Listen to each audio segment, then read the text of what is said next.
The Mississippi River and the land surrounding it was a very valuable trade and transport asset to the United States during the early 1800s. However, in 1800, that land was under Spanish control, and it had been for a very long time. Spain allowed limited trade and transport up and down the Mississippi, so when the U.S. found out about Spain's talks with France about transferring the land, the U.S. became very uneasy. These talks turned into action. In October of 1802, Spain transferred ownership of the Louisiana area to France, and consequently, France revoked the United States' privileges to use New Orleans as a port. Even with this move, Jefferson still wanted to explore the area, so he sent Lewis and Clark to explore the area west of the Mississippi. Even though Jefferson didn't know what was out there, he still wanted to acquire the territory, so Jefferson sent Monroe to France to try and buy the territory. This move worked in Jefferson's favor. The French did not see much value in the Mississippi Territory because they couldn't acquire Saint Domingue, and they weren't very successful at controlling it, so they put it up for sale on April 11th, 1803. Monroe, now in France, was able to negotiate an agreement with France to purchase the Louisiana Territory for $15 million. This purchase would effectively double the size of the United States in a couple swipes of a pen. The purchase of the treaty was ratified in October, and the ownership was transferred to the U.S. in December of 1803. This change in authority did not go well with the Spanish, but there wasn't much they could do. Along with doubling the size of the continental United States, the Louisiana Purchase gave the U.S. the freedom to trade and transport goods up and down the Mississippi without interference, and the ability to expand settlements to the west. The seemingly abundant land attracted citizens who wanted to buy and own their own land for a cheap price. The expansion west would eventually create social and economic differences between the people of the eastern U.S. and the western U.S., and would eventually play a part in the political process.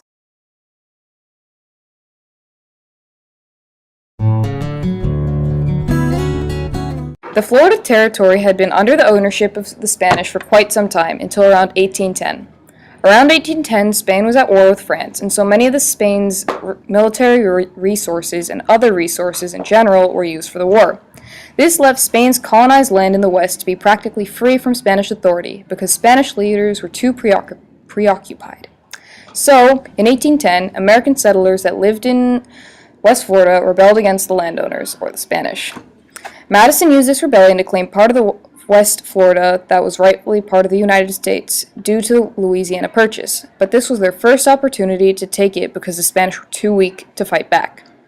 From then on, the relationship between Spain and the U.S. was heated, but it reached a boiling point in 1818 when Andrew Jackson raided and took over the Spanish forts holding slaves.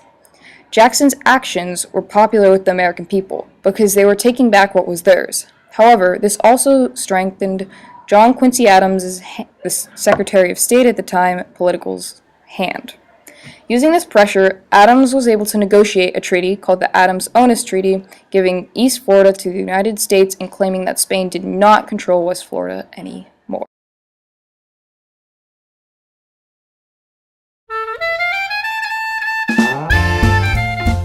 Also known as the London Convention or the Treaty of 1818, the Anglo-American Convention of 1818 was a treaty between the United States and Great Britain that resolved boundary issues in the settlement of the Oregon Territory.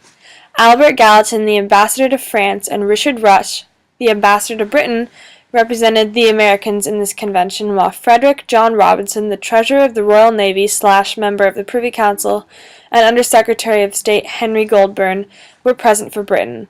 It comprised of 6 articles, an important precursor for the Webster-Ashburn Treaty of 1842. The first secured fishing rights along Newfoundland and Labrador for the United States. The second settled a boundary issue originating from the 1783 Treaty of Paris, creating the northwest angle, the small section of the current state of Minnesota that is the only part of the United States outside of Alaska north of the 49th parallel. Article 3 created a joint ownership of the Oregon Territory that would last for 10 years, and which guaranteed free navigation and land ownership to both parties.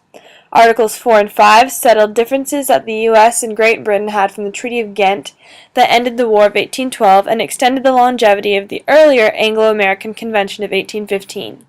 The last article was only to confirm that both agreed within 6 months. This early convention marked the beginning of friendly relations with Great Britain and paved the way for future relations with Canada. Later on in the 1830s, the British-owned Hudson Bay Company wanted to delay the arrival of immigrants, and so made it a policy to exterminate all fur-bearing animals so there would be less business for others and hopefully lead to the annexation of the territory.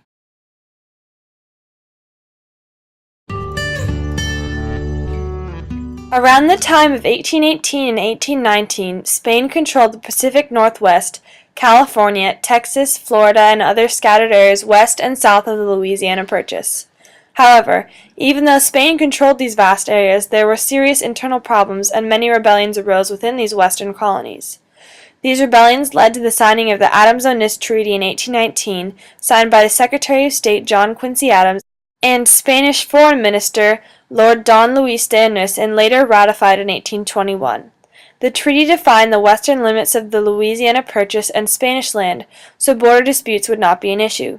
The treaty also gave U.S. claims to the Pacific Northwest and Florida, while Spain was able to keep California, Texas, and most of New Mexico. Finally, the treaty dictated that the U.S. government pay citizens who had claims against Spain up to $5 million.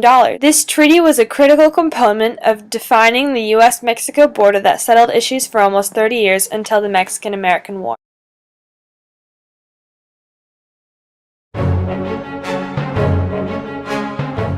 The Webster-Ashburton Treaty occurred between the United States and Great Britain stemmed from the Canadian Uprising of 1837. Even though this rebellion was crushed, some of the members escaped to New York and joined up with some people from the United States. This band moved to a solitary island in the Niagara River and employed the ship Caroline to bring supplies on a regular basis. Canadian troops found out about this and took the Caroline, let it float over Niagara Falls, and killed one crew member. Later on, a Canadian naval crew member, McLeod, went to New York claiming to be the Canadian who killed the Caroline's crew member. He was tried in court but released because the Canadians insisted he was acting under the instruction of a foreign power. In April of 1842, Lord Ashburton of Great Britain came to the United States to agree on border disputes and discuss the principles of international law. The United States enacted a law allowing federal judges to discharge any person proved to have acted under instruction of a foreign power. The Secretary of State at the time, Daniel Webster, and Lord Ashburton resolved some of the border definement issues originating in the 1783 Treaty of Paris on April 4th, making the defined border run through the Great Lakes and the Lake of Woods, giving open navigation for ships, and leaving the Oregon border for a later date.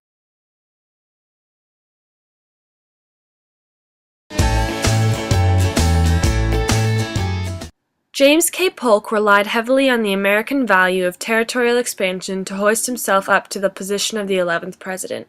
He combined the southern desire of Texas annexation and the northern drive to acquire California, while also promising to achieve manifest destiny.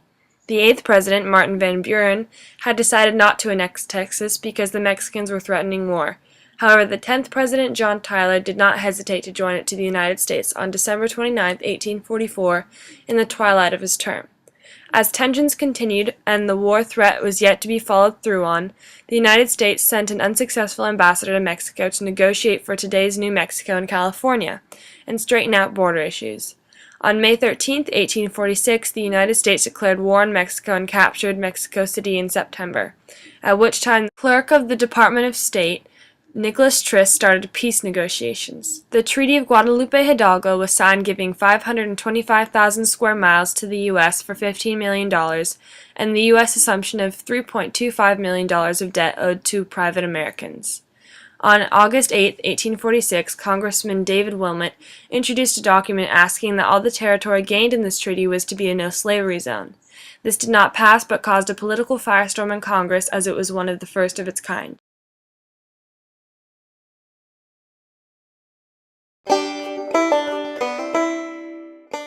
The Gadsden Purchase was an agreement made between the United States and Mexico that was signed in 1854.